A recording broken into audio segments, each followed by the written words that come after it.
my appointed time draws near. In your house, I shall celebrate the Passover with my disciples. They then did as Jesus had ordered and prepared the Passover.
Then Judas, his betrayer, replied, "Surely it is not I, Rabbi. You have said so." While they were eating, Jesus took the bread, said the blessing, broke it, and gave it to his disciples. "Take, eat. This is my body." Then he took the cup, gave thanks, and gave it to them. "Drink from it, all of you. This is the blood of the covenant, which will be shed on my behalf for the forgiveness of sins.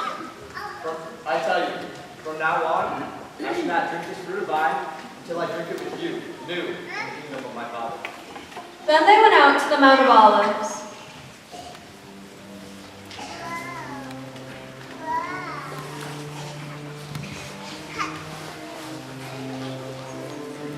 This night, all of you will have your faith clean shaken. For it is written, "I will strike the shepherd, and the sheep of the flock will be dispersed." But after I have been raised up, I shall go before you to Galilee. Peter said to him in reply, "Though all may have their faith be shaken, mine will never be." Amen, I say to you, this very night, before the cock crows, you will deny me 3 times. Even though I should have to die with you, I will not deny you. I will not deny you, Lord. Then Jesus came with them to a place called Gethsemane.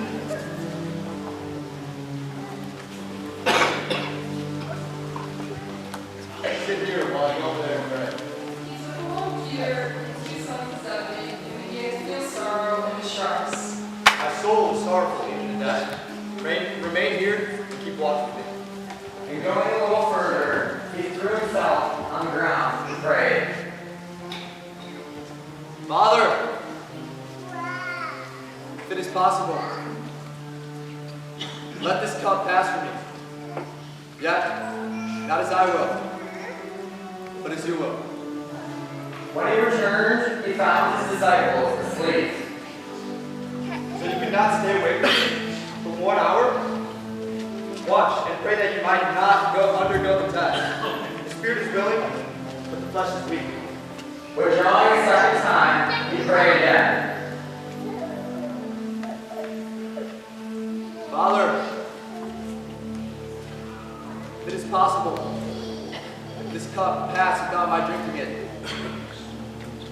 Your will be done."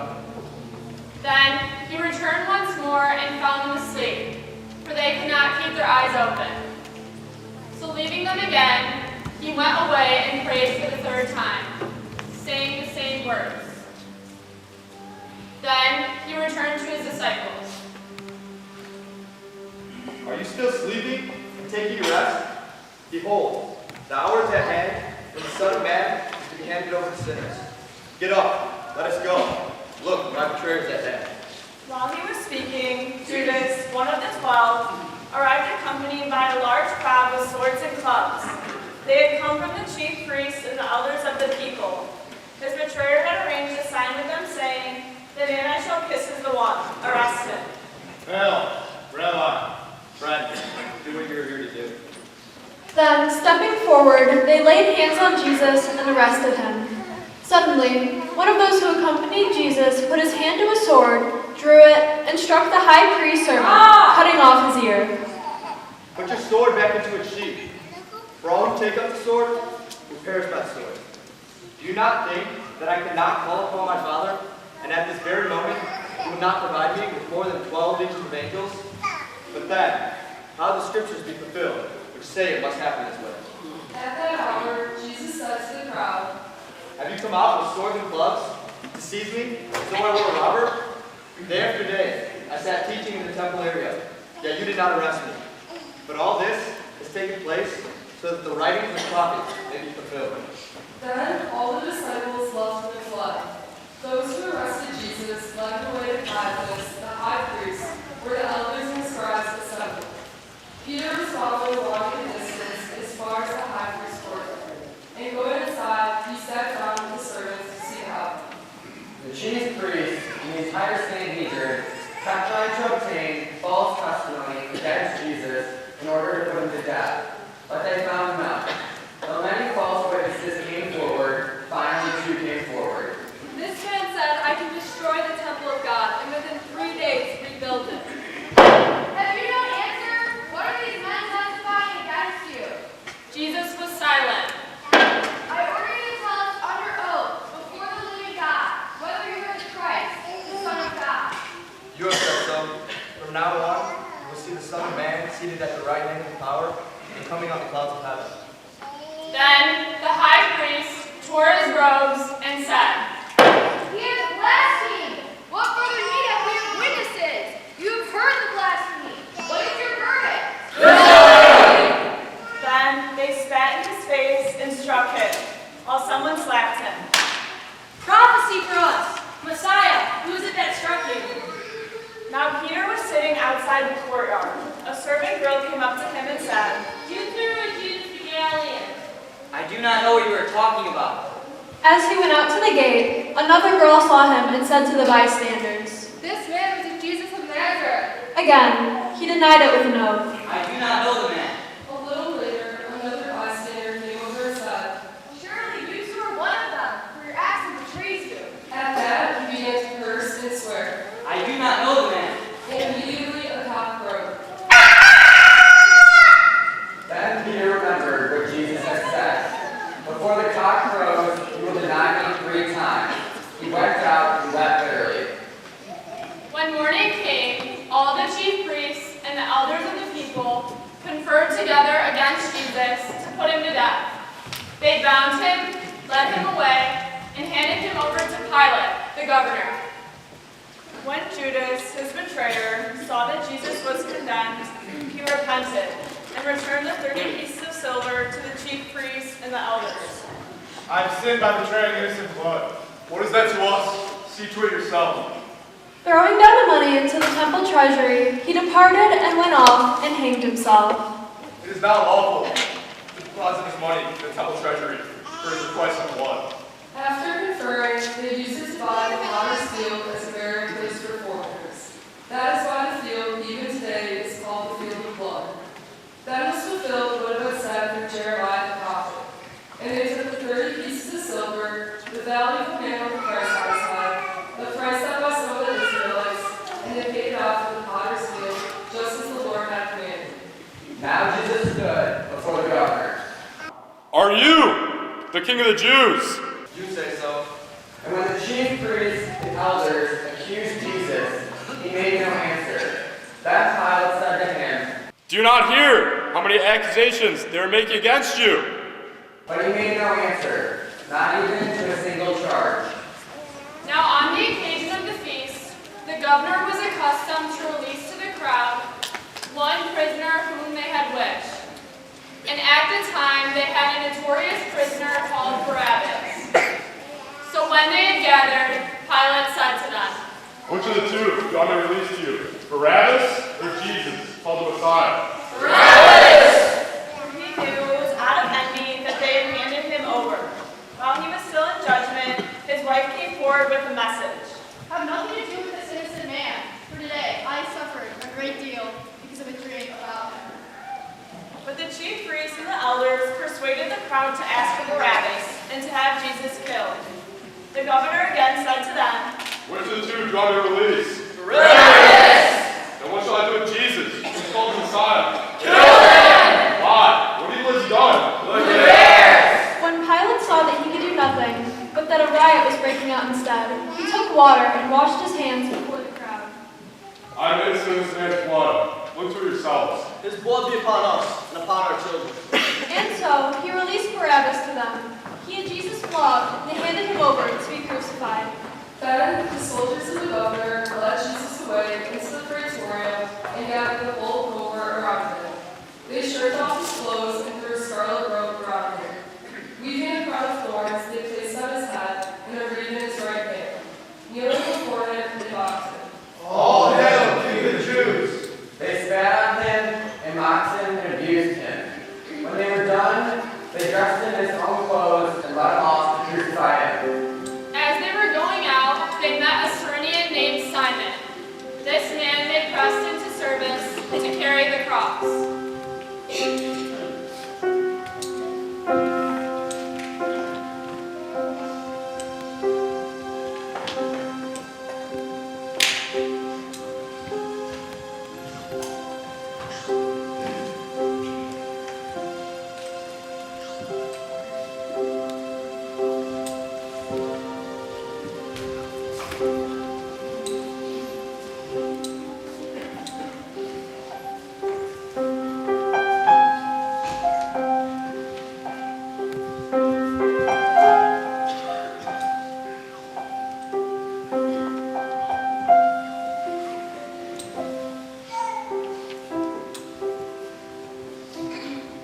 When they came to a place called Golgotha, which means place of the skull, they gave Jesus wine to drink mixed with gall. But when he tasted it, he refused to drink.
Which means, my God, why have you forsaken me? This man is calling for Elijah. Who's that? Immediately, one of them ran to get a sponge. He soaked it in wine, put it on a stick, and gave it to him to drink. Wait, let's see if Elijah comes down and saves him. Yeah. But Jesus cried out in a loud voice and breathed his last.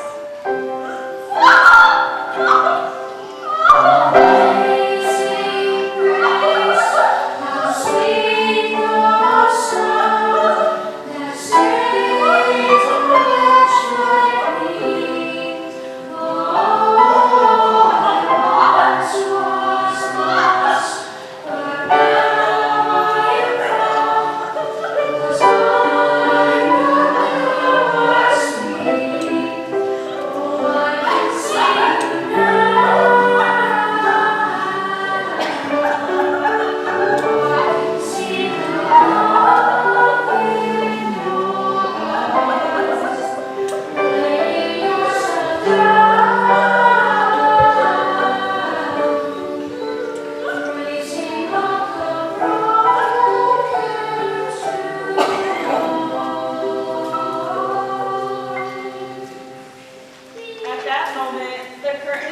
temple was torn in two from top to bottom. The earth shook, rocks were split, and the bodies of many saints who had fallen asleep were raised. And coming forth after his resurrection, they entered the holy city and appeared to many. The centurion and the crowd were terrified when they saw the earthquake and all that was happening. The centurion then said, Truly, this man was the Son of God.